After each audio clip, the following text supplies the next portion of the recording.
But 2 years ago, ITV's Real Crime revealed the shocking truth behind the decision not to indict the Ramseys.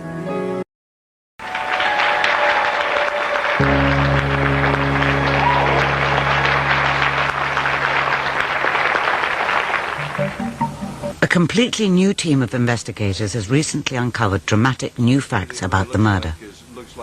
They have identified a number of suspects, including one who is now their prime suspect. We've gained more information in the last year than probably the prior 4 or 5 years. It's now a whole new area of the JonBenet Ramsey case. We now have evidence that will tell you who the killer is. They had found no evidence of a break-in and no footprints in the snow. No one could have gotten in.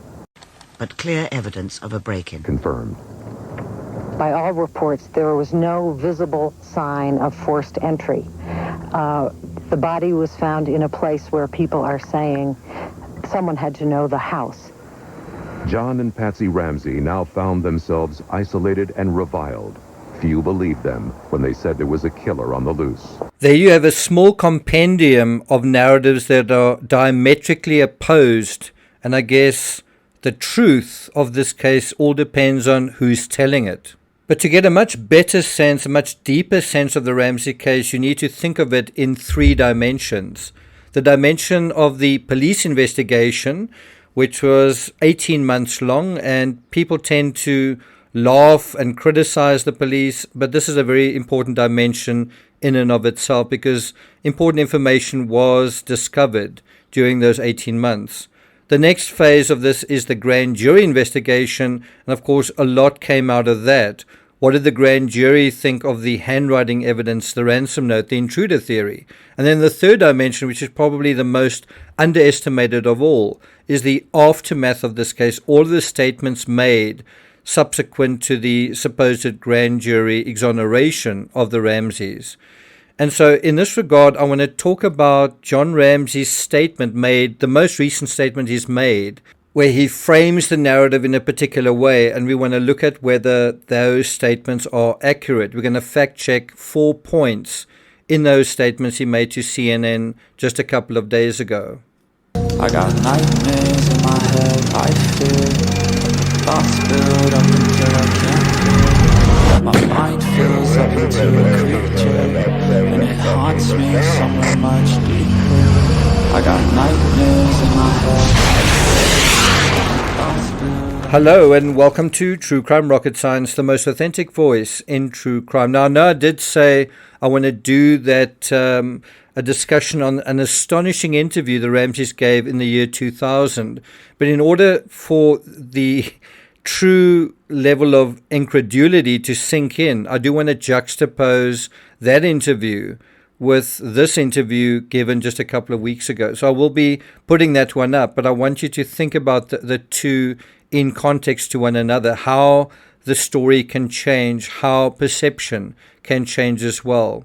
If you haven't already subscribed to the channel, please do. By the way, I'll be unboxing a mysterious package I received from Amazon in the next episode, so look out for that. If you find this analysis worthwhile, please hit the thanks button and let's get started. So there are 4 facts that we want to address in John Ramsey's statement on CNN. Number 1, not given a lot of information because they were suspects.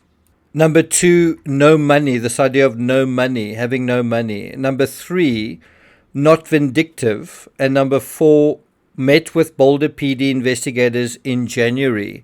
And also kind of comparing his previous interview with Jean Casares. But given how long the first fact check of the first point is going to take, we'll probably only get through the first 2 of the 4. But anyway, let's get started. Number 1, not given a lot of information because they were suspects. Ramsey says he and his late wife Patsy were not given a lot of information about the investigation because for years they were the suspects. So what do you think? Do you think that is true, that the Ramseys weren't given a lot of information because they were suspects? The police simply just didn't give them information and they were kept in the dark. Do you think that that is true? But, as you well know, appearances can be deceiving, which brings me back to the reason why we're here. Yes, this whole idea, this impression that the Ramseys were not given a lot of information, that's not what I understand about this case. I mean, off the top of my head, I remember Detective Steve Thomas feeling wounded, worse, furious, because the district attorney had allowed the Ramseys access to the police evidence file, to so much private, confidential, investigative data regarding their case, regarding them. Do you remember this from Detective Steve Thomas's resignation letter? In a departure from protocol, police reports, physical evidence, and investigative information we shared with Ramsey defense attorneys, all of this in the district attorney's office spirit of cooperation. I served a search warrant only to find later defense attorneys were simply given copies of the evidence it yielded. Huh?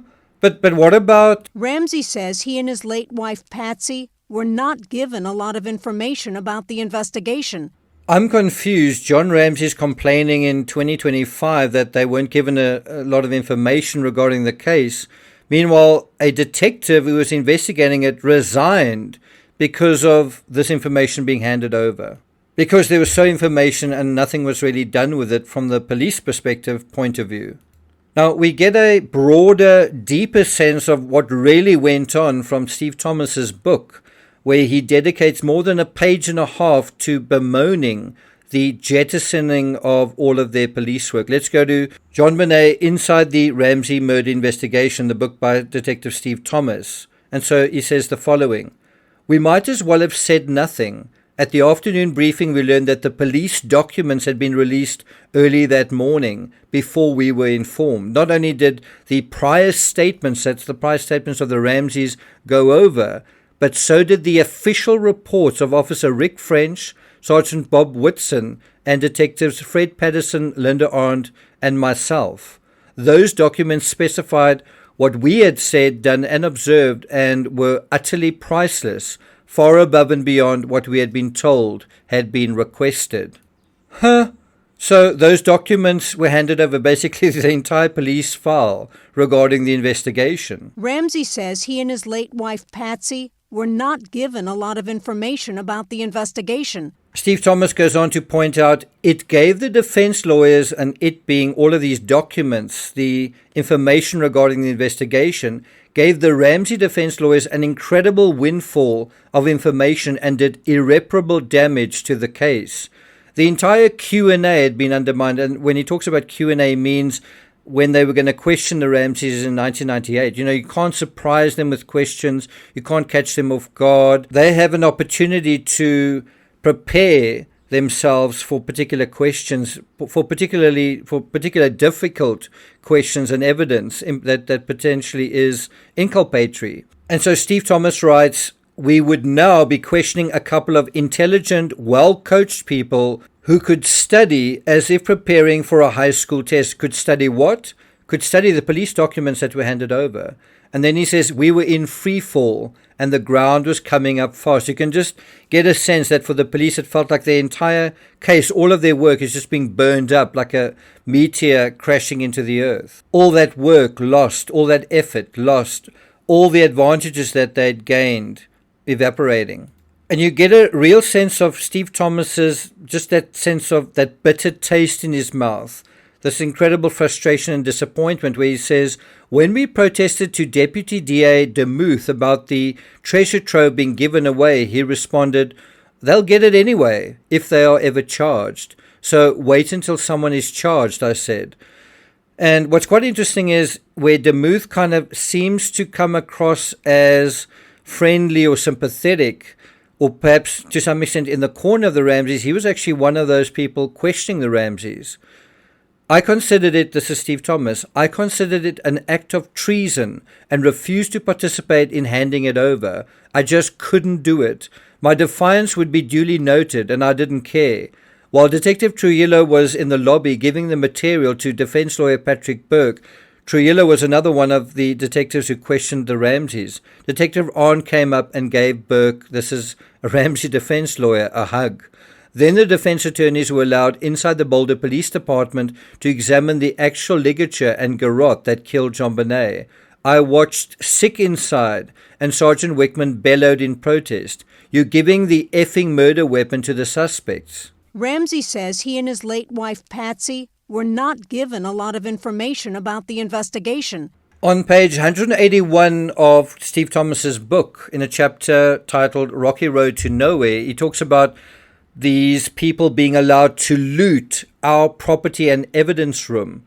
He says there was one last terrible surprise in store. Deputy DA Pete Hofstrom told the Ramseys with great sorrow that they'd been treated unfairly, and then added, "We have nothing to indicate you are involved in this crime." Then he suggested that the Ramseys propose the interview conditions. John Ramsey casually waved his hand and said, "We'll cooperate." Now, that's something we also need to talk about, is the conditions that the Ramseys imposed on the police in order to allow themselves to be interviewed. We can deal with that on a separate occasion.